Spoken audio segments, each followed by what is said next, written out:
Waterkeeper Alliance President, Robert F. Kennedy, Jr.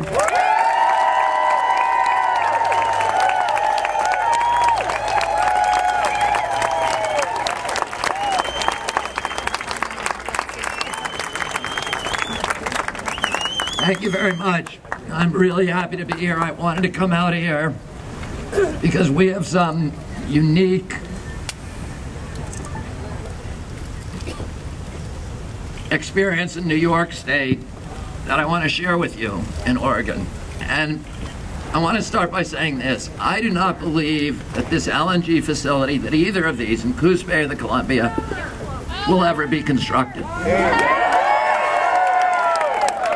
don't believe the pipelines will ever be constructed. And the reason I don't believe that is because these developments, these industrial developments, fly in the face of everything that Oregon represents, the unique culture that Oregon has, the unique values that you have as a people here, and the fact that you've become the template, the exemplar for the rest of the nation of what progressive values and enlightened values can do for a people. You have fought harder to hold on to your democracy and your democratic values than any other region of the country, and everybody knows that about Oregon.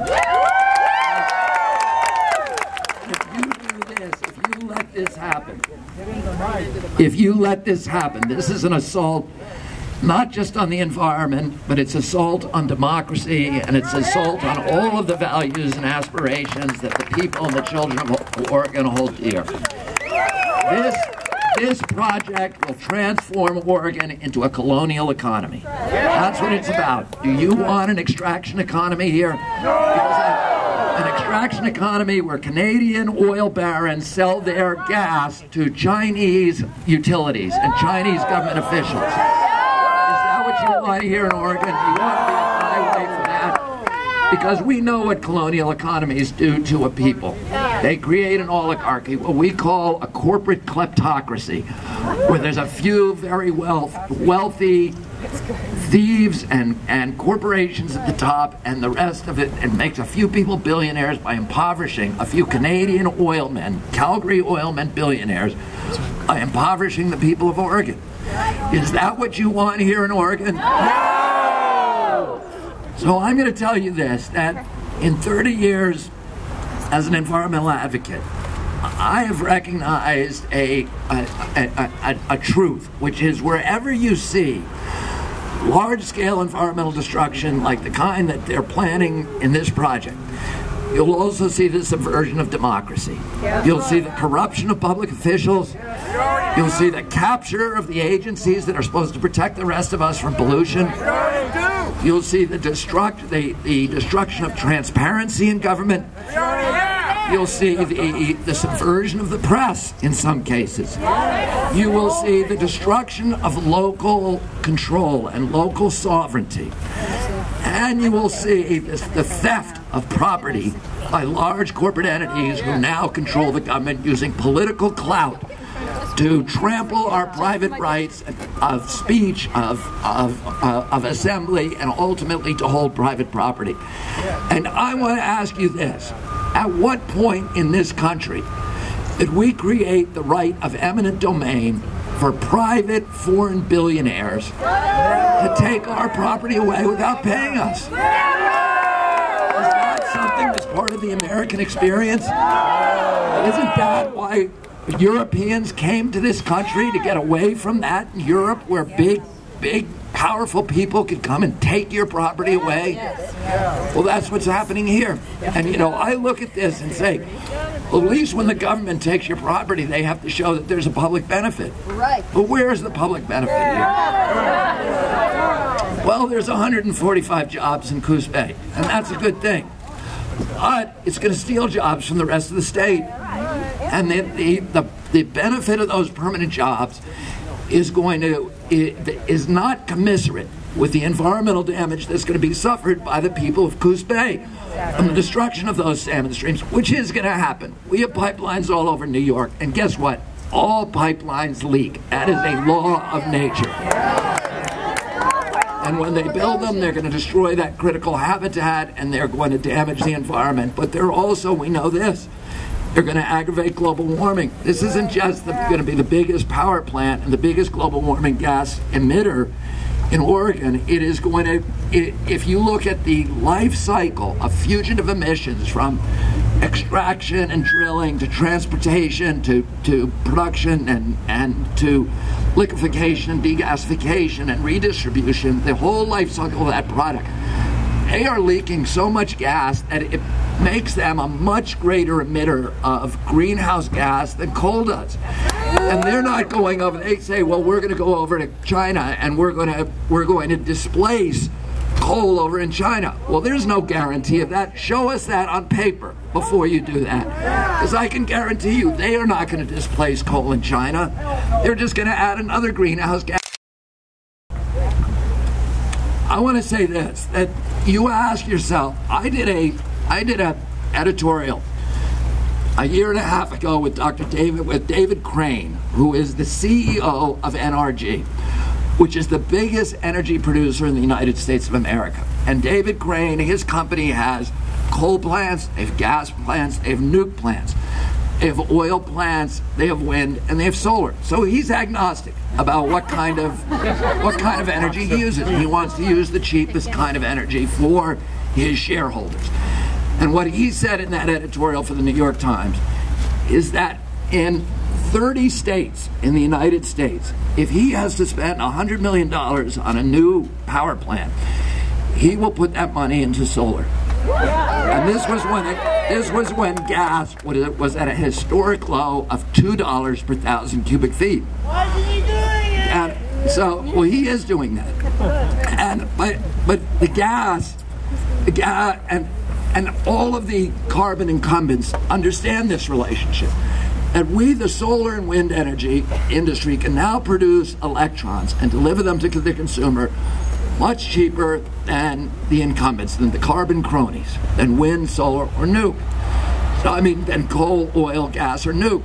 So what do they have to do? The only way that they can hold on to their market is through using political clout to obtain massive subsidies for themselves. And the World Bank or the IMF just announced that trillions of dollars that they get in subsidies to the carbon industry every year. That's socialism. And yeah, it's socialism. It is a cushy socialism for the rich and a brutal, savage capitalism for the poor. And that's what they want. That's the vision that they have for Oregon. They know that the only way that they can hold on to their market advantage is through political clout by distorting the marketplace and giving themselves an advantage in the marketplace. So you wonder, why is it that the Koch brothers are putting $900 million into this presidential race? That's just their beginning bid. That's as much as the Democratic Party, and it's as much as the Republican Party. Why? Are they doing that because they love our country? Are they doing that because they're great patriots? No. Are they doing it because they love democracy and they want to see it function? No. They're doing it because they know that that's the only way that they can hold on to their profits, if they can own the politicians, if they can use our campaign finance system as a system of legalized bribery to get their hooks into our public officials and make Congress their indentured servants in Washington, D.C., which they've already done. And then maintain that advantage in the marketplace. And they have changed the laws subtly in ways that most Americans don't even know about to give themselves that advantage. And their strategy is to make it easy to build infrastructure. They have made it almost impossible in this country to build transmission lines. And yet, they've made it very, very easy to build a pipeline. So in the last 10 years in this country, we have built 16,000 miles of pipeline and only 600 miles of transmission, which is the media that we need, the wind and solar needs, to get our product to market. So they made it almost impossible for us to get our product to market because they know we can beat them there. But they made it very easy for them to get their product to market. And what does it do when they build a pipeline? What does it do? It locks us in. It fortifies their market and their business model for the next 20 or 100 years. You know what kind of contracts that they have to get this pipeline financed? They have to have at least 20-year contracts. That means that no matter how cheap solar and wind get, over the next 2 decades, somebody is going to have to burn that gas. Somebody's going to have to. Legally, they have to, or they have to pay that company money. So they're trying to build these big facilities that are going to be there for the next 100 years. And that are going to lock us in to this antiquated, destructive, terrible business model for 100 years after it's archaic and after any economic rationale has elapsed. And you know what? California has said no. We're not going to do it. Washington has said no. We're not going to do it. Vancouver, British Columbia has said no. We're not going to do it. So they see the weak target as Oregon. No! Are you going to let them do it? And they've got... And they've called... Should I repeat that? Okay. They said... California said no. Washington said no. British Columbia said no. And they see the weak link as the state of Oregon. Are you going to let them make this the weak link?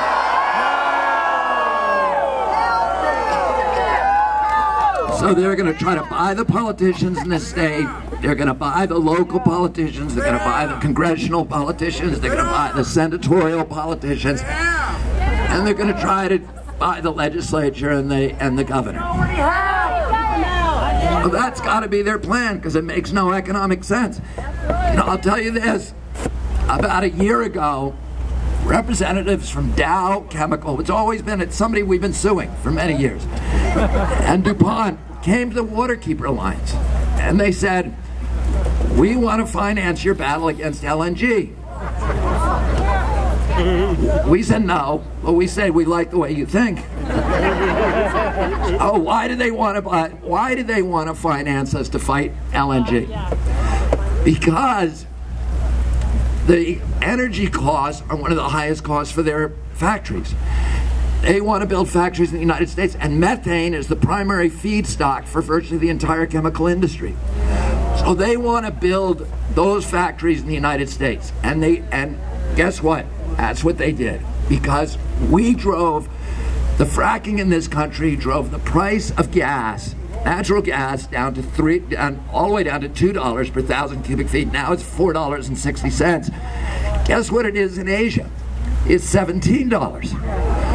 So if you look at the EIS for this Jordan Cove development, the developer himself admitted that the reason they want to build this facility is to drive the price up, to create an equilibrium in the price, so that we're paying the same thing for natural gas in this country as they're paying in Asia. No, we're not going to do that! So why is that good for the people of the United States of America? No. They're going to drive the price up. This gas pipe is not, I mean, they're trying to build one of these in New York State, but they pretend that gas and that oil is coming to New York State for us to burn so they can make a justification for it. But what they really want to do is they want to get it to New York State so they can put it in another pipeline and get it up to Halifax and turn it into natural gas and send it to Europe. We know that, but they're not stupid enough to say it. But here, they were stupid enough to say it. How is that better? How does that give them the right to steal your property so that they can drive the price of gas up for the American people and close down this manufacturing renaissance? Is that a public benefit? No! So we know this, and this is what Oregon represents, is this idea, two ideas. This idea that we're not protecting the environment so much for the sake of the fishes and the birds and the salmon. We're protecting it because we know those things enrich us. We know that nature is the infrastructure of our communities, and that if we want to meet our obligation as a civilization, as a nation, as a generation, we have to provide our children with the same opportunities for dignity and enrichment and prosperity and good health as the communities that our parents gave us. We've got to safeguard our environmental infrastructure. And they are going to overlay that environmental infrastructure with an industrial infrastructure that will degrade and destroy it and destroy the values of this state. They know that. We know this also. That good environment, We don't listen to the mantra of the Koch brothers when they say we have to choose between economic prosperity on the one hand and environmental protection on the other. That is a false choice. In 100% of the situations, good environmental policy is identical to good economic policy. If we want to measure our economy, and this is how we ought to be measuring it, based upon how it produces jobs and the dignity of jobs over the generations, over the long term, and how it preserves the value of the assets of our community. We know this, that $1 invested in solar and wind creates 17 times the number of jobs as $1 invested in oil or gas. But they want to suck us and trick us into investing that money in oil and gas to lock in that infrastructure. So it doesn't matter what the economics say. So we are locked into that infrastructure by contracts, no matter how bad the economic model looks for the rest of us. And we know this, that if we want to do, if we want to do the good thing, the right thing, good environmental policy and good economic policy says we got to turn down and shut down this project and tell them to go away. And that Oregon is not going to lay down for them. They're going to stand up the way California. If, on the other hand, we want to do what the Koch brothers and what the Calgary oilmen want us to do, which is to treat Oregon as if it were a business in liquidation. Convert our natural resources of this state to cash as quickly as possible. Have a few years of pollution-based prosperity. We can generate an instantaneous cash flow and the illusion of a prosperous economy. And we can make a few people in Calgary billionaires by impoverishing the people of this state. But our children are going to pay for our joyride. And they're going to pay for it with denuded landscapes and poor health and huge cleanup costs that are going to amplify over time and that they will never be able to pay. Environmental injury is deficit spending. It's a way of loading the cost of our generation's prosperity onto the backs of our children. And this project doesn't even make sense to one generation. It just is a bad. I believe in free market capitalism. I believe that a true free market would promote efficiency, and efficiency means the elimination of waste, and pollution is waste. And a true free market would require us to properly value our natural resources like the salmon and the forest and the fishes and the air, and etc. What they want us to do is to discount those things. And in a true free market, you can't make yourself rich without making your neighbors rich, and without enriching your community. But what polluters and what these pipeline moguls want to do is not to make everybody wealthy, but to make themselves wealthy by making everybody else poor. To raise standards of living for themselves by lowering quality of life for everybody else, for all the people of Oregon, and to trample our civil rights, to trample our property rights, to destroy the air, the water, the salmon fisheries, all those things that make us who we are. And I would say to you, do not let them do this to your state. Do not let them do this to your children. And whatever you do, to force these politicians, to remind these politicians that they are working for you. They are not working for the oil company.